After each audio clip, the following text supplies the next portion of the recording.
All right, welcome to Unit 7, Similarity and Transformations. So this is where we're going to talk about shapes and also talk about scales of certain objects. So the first chapter, 7.1, deals with interpreting scales.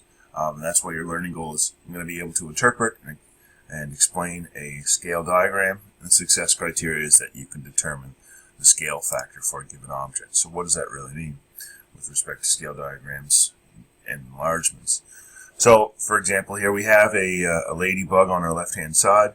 So, any type of diagram that is an enlargement or bigger or a reduction is called a scale diagram.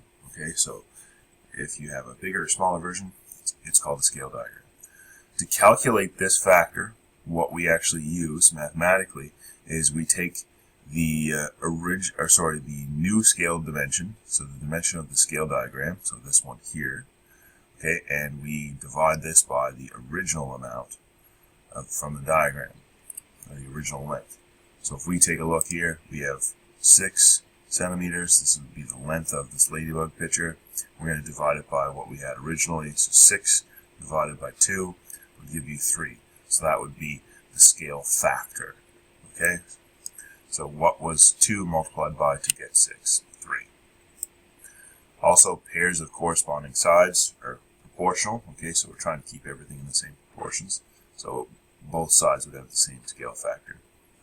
Just like here, if we have the dimensions of a photo, this photo here is 9 by 6. So we could draw a little diagram. So this would be 9 by 6. We're enlarging this, so we're making this bigger by a scale of 9. Instead of 9 to 6, we're actually multiplying this by 4. So 9 times 4 is 36, and 6 times 4 is 24. So these would be my new dimensions. What are the new dimensions? We have 36 centimeters and 24 centimeters. Okay, all we did was just take 9 times 4, and that was my 36, and then 6 times 4. Multiplying them both by the exact same scale factor. So therefore we have 36 centimeters and 24 centimeters.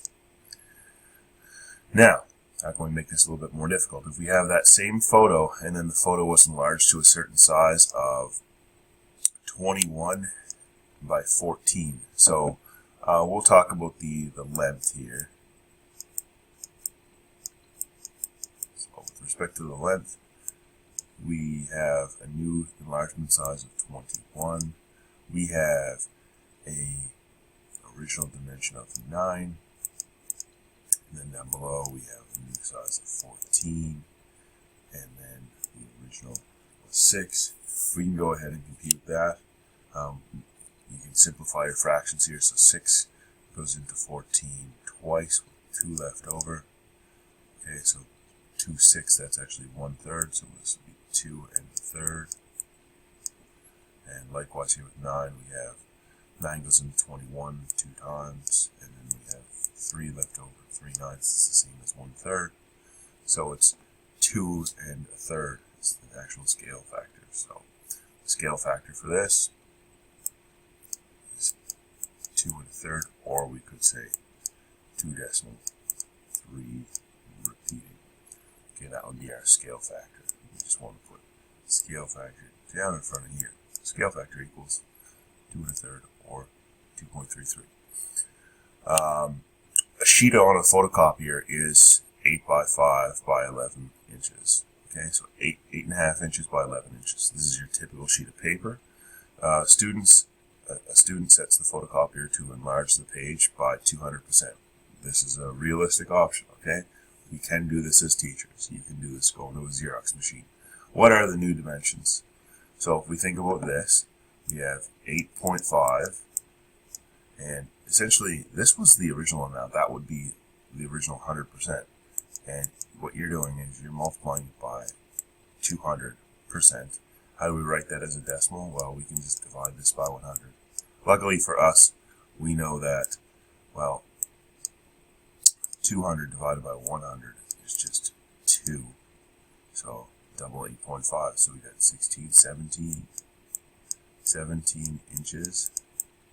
And of course we had 11 inches. We're doubling that, so that's just 22 inches. Okay, so this would be the new dimensions of the scale diagram. 17 inches, we doubled this because we multiplied it by 200%, which is just 2, because we have 200 divided by 100, conversion from percent to decimal, and likewise with the same. Alright, so now we have our last question. Here is a picture of a model train. Measure the overall length of the train in centimeters. I believe this happened to be 5 centimeters. A real train would have a scale factor of 87, so what we have to do is multiply this by 87. So 5 centimeters times the scale factor of 87 would give you 435 centimeters, or 4.35 meters. Okay? So that's how I would go about solving that question there. Now, for your extension problem, what would the diameter of the back wheel be? So what would this diameter be? From here to here. Remember, you have to multiply that by 87.